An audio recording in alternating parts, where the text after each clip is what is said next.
किसी न्यूज़पेपर में पढ़ रहा था कि एक बच्चे का एग्जाम दोपहर तक जम्मू में है और उसके मात्र 1 घंटे के बाद उसका एग्जाम जो है वो अमृतसर के अंदर होना है। ऐसे में मुझे बताइए कि सरकार ने कौन सी एयरवेज की सर्विसेज बच्चों को प्रोवाइड की हैं कि उनको 1 घंटे के अंदर वहां पहुंचाएंगे वो।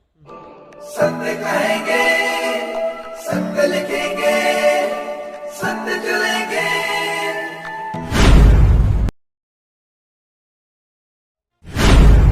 नमस्कार दोस्तों, मैं हूं दीपक सिंह, दैनिक सवेरा समाचार से। पिछले कुछ दिनों से CUET एंट्रेंस को लेकर बवाल हो रहा है।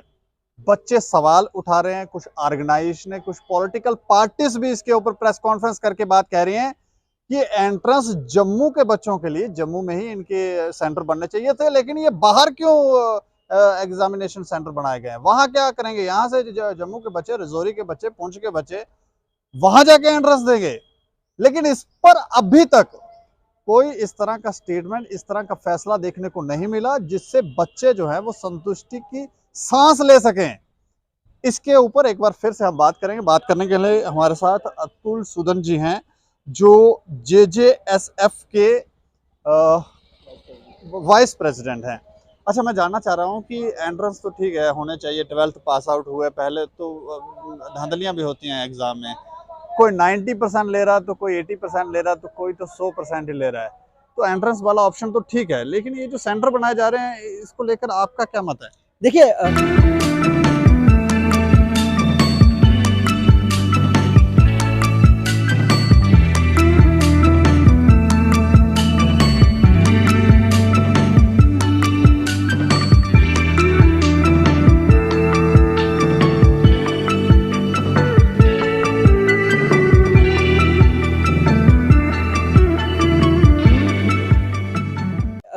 Central university common university entrance test CUET common university entrance test जो रखा, हम उसका स्वागत करते हैं। अच्छी बात है, बच्चों के अंदर काबिलियत होनी चाहिए और काबिलियत से ही बच्चों को आगे दाखिला मिलना चाहिए। लेकिन दूसरी तरफ आप देखें कि बच्चों के साथ एग्जामिनेशन सेंटर के नाम पर मजाक हो रहा है, उन बच्चों के ऊपर एक आर्थिक बोझ डाला जा रहा है। दीपक जी, आपने बिल्कुल सही कहा, जो बच्चा पुंछ का है, जिसको गवर्नमेंट डिग्री कॉलेज पुंछ में एडमिशन लेना है, मेंढर में एडमिशन लेना है, क्योंकि उसके पास इतने फाइनेंसेस अवेलेबल नहीं है कि वो किसी प्राइवेट कॉलेज में जाए या वो किसी बड़ी प्राइवेट यूनिवर्सिटी में एडमिशन ले। अब उस बच्चे के पास पैसा नहीं था, इसीलिए वो वहां की स्थानीय कॉलेज के अंदर एडमिशन लेता था।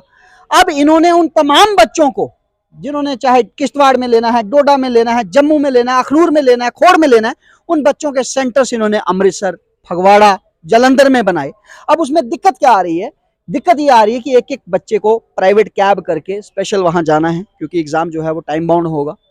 जहां पर एक तरफ बच्चे का जब एग्जाम आने वाला होता है वो अपना दिमागी संतुलन के ऊपर काम करता है कि मेरे को पढ़ाई करनी है, रिवाइज करना है, सुबह एंट्रेंस है, वहीं उस बच्चे को अब चिंता यह है कि मैं कब अमृतसर पहुंचूंगा एग्जाम देने के लिए। और उससे भी बड़ा मजाक, लगभग 4 से 7 पेपर एक बच्चे को इसके अंदर देने हैं, जितने वो ऑप्शन चूज करना चाहता है।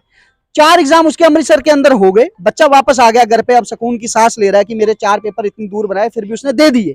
अब अगला रोल नंबर उसका 2 दिन के बाद दोबारा आ रहा है, उसको दोबारा जालंधर जाके एग्जाम देना है। मतलब एक बार नहीं, 2-2 बार फाइनेंशियल बर्डन और टाइम की वेस्टेज जो है बच्चों की वो की जा रही है। कहीं ना कहीं छात्रों को प्रताड़ित किया जा रहा है CUET के नाम पर। इसको लेकर डेट भी एक्सटेंड हुई थी।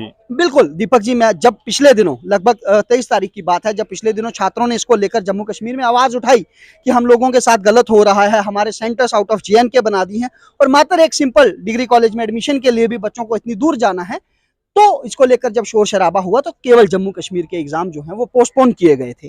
तब भाजपा के बड़े बड़े नेता, जिसमें हमारे मेंबर पार्लियामेंट जुगल किशोर जी, देवेंद्र सिंह राणा जी, रविंदर रैना जी, इन सब लोगों ने अपनी पीठ खुद ही तपतपाई और कहा कि ये हमारे इंटरवेंशन के बाद बच्चों के साथ न्याय होने जा रहा है। 26-27 से दोबारा पेपर रिज्यूम हुए, लेकिन दोबारा जब उन लोगों के एडमिट कार्ड आए, पिछली बार से भी ज्यादा की तादाद में बच्चों के सेंटर आउट ऑफ JNK बन रहे हैं। और दुख की बात यह है, अब वो लीडर्स जो पहले अपनी पीठ थपथपा रहे थे, वो लीडर्स अब घरों में छुपकर बैठे हैं। अब इन बच्चों की कोई सुध नहीं ले रहा, जो बच्चे अपने एडमिशन के लिए स्ट्रगल कर रहे हैं, नौकरी नहीं मांग रहे, मतलब खुद ही एजुकेशन के लिए। मतलब खुद ही ये नेता एक्सपोज। देखिए, सही मायने में इन लोगों ने सही तरीके से उस बात को रखा ही नहीं था।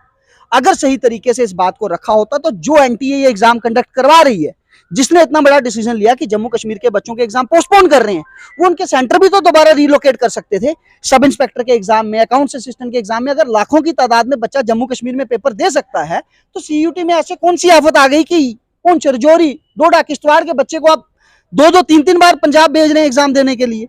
तो कहीं ना कहीं ये बच्चों के साथ इनजस्टिस हो रहा है, और इसमें साफ तौर पर एक प्राइवेट कंपनी को बेनिफिट, मुनाफा भी दिया जा रहा है, क्योंकि पहले लगभग 1500 रुपए का बच्चे फॉर्म भरेंगे और एक कंपल्शन बना दी गई, क्योंकि इसके बिना अब एडमिशन होगा नहीं। तो उन बच्चों के लिए कहीं ना कहीं इनजस्टिस है। राइट टू एजुकेशन जिसको कहा जाता था, उस चीज के साथ मजाक हो रहा है, और हम ये सरकार को चेतावनी देना चाहते हैं, क्योंकि सरकार के इस फैसले की वजह से लगभग 30 से 40% बच्चे जिनके सेंटर बाहर बने थे, वो एग्जाम में नहीं बैठ पाए हैं। हम ये चाहते हैं कि इन बच्चों के एग्जाम दोबारा रीशेड्यूल हो और सेंटर रीलोकेट हो जम्मू के अंदर। आपने जो पेपर 10 दिन में लेने थे 20 दिन में कर लीजिए ना, लेकिन कम से कम उनके पेपर जो है वो जम्मू कश्मीर में लीजिए, क्योंकि उन बच्चों के पास अगर इतना ही पैसा होता वो पहले ही पुणे, बेंगलोर जाके एडमिशन लेते ना, पहले ही पंजाब में एडमिशन लेते। बहुत सारा, लगभग 75% स्टूडेंट्स जो हैं वो अपने लोकेलिटी में लोकल डिग्री कॉलेजेस, सरकारी कॉलेजों में एडमिशन लेते हैं। अगर 10-10, 20-20 हजार देकर उनको खाली एंट्रेंस देना है, तो फिर वो एडमिशन भी प्राइवेट कॉलेजेस में ले लेते। तो ये कहीं ना कहीं उन लोगों के साथ मजाक है। ऐसे में जिन लीडर्स ने पहले अपनी पीठ थपथपाई है, मेरी उनसे भी ये मेरा निवेदन है कि घरों से बाहर निकलो। ये देश का भविष्य है, इन लोगों के साथ ऐसे बार बार मजाक करना सही नहीं है, कभी नौकरी के नाम पर और कभी दाखिले के नाम पर। इन लोगों के साथ इंसाफ किया जाना चाहिए। तो 27 तारीख के बाद से एग्जाम हो गए हैं? देखिए, लगातार चल रहे हैं। आज ही मैं एक बड़े किसी न्यूज़पेपर में पढ़ रहा था कि एक बच्चे का एग्जाम दोपहर तक जम्मू में है और उसके मात्र 1 घंटे के बाद उसका एग्जाम जो है वो अमृतसर के अंदर होना है। ऐसे में मुझे बताइए कि सरकार ने कौन सी एयरवेज की सर्विसेज बच्चों को प्रोवाइड की हैं कि उनको 1 घंटे के अंदर वहां पहुंचाएंगे। वो बाय रोड भी अगर बच्चा पर्सनल कैब करता है तो लगभग 3 घंटे उसको लगेंगे अमृतसर में पहुंचने के लिए, लेकिन इनको 1 घंटे के अंदर उसको वहां पेपर दिलवाना है। एक बच्चा अमृतसर के अंदर पेपर दे के आ रहा है, घर पे पहुंच रहा है, उसको नया एडमिट कार्ड मिलता है कि दोबारा उसको अगले दिन जलंधर में या फगवाड़ा में जाकर एग्जाम देना है। तो ये कहाँ का इंसाफ है? किस तरह की राइट टू एजुकेशन की ये बात कर रहे हैं? ये बच्चों के साथ गलत हो रहा है और सरकार को चाहिए जल्दी इन एग्जाम्स को रीशेड्यूल करें, सेंटर्स को रीलोकेट करें, अन्यथा हम लोग जो है सड़कों पर उतरकर इसकी आवाज हर एक कॉलेज से उठाने वाले हैं। चलिए, शुक्रिया हमसे बातचीत। धन्यवाद जी। तो ये देखें, सीधा सीधा छात्र ये कह रहे हैं कि कहीं ना कहीं इनजस्टिस हो रहा है। एंट्रेंस लेने हैं, बच्चे देने के लिए तैयार हैं, लेकिन जो सेंटर बनाए जा रहे हैं वो जम्मू कश्मीर से बाहर बनाए जा रहे हैं। तो ये कह रहे हैं कि सेंटर्स जो हैं वो रीलोकेट किए जाएं, डेट दोबारा से नई निकाली जाए, ताकि बच्चे हरास ना हो, क्योंकि फाइनेंशियल बर्डन भी उनके ऊपर पड़ता है। यहाँ से जाएंगे, वहाँ रहेंगे कहाँ, क्या करेंगे, कैसे करेंगे, कितना पैसा खर्च करेंगे, उसके बाद वापस आएंगे। तो ये जो तरीका है ये सही नहीं है। इस खबर के ऊपर आप प्रतिक्रिया भी रखें और देखते रहें दैनिक क्षण समाचार। मुझे और मेरे सहयोगी राजीव गुप्ता को दें इजाजत। नमस्कार।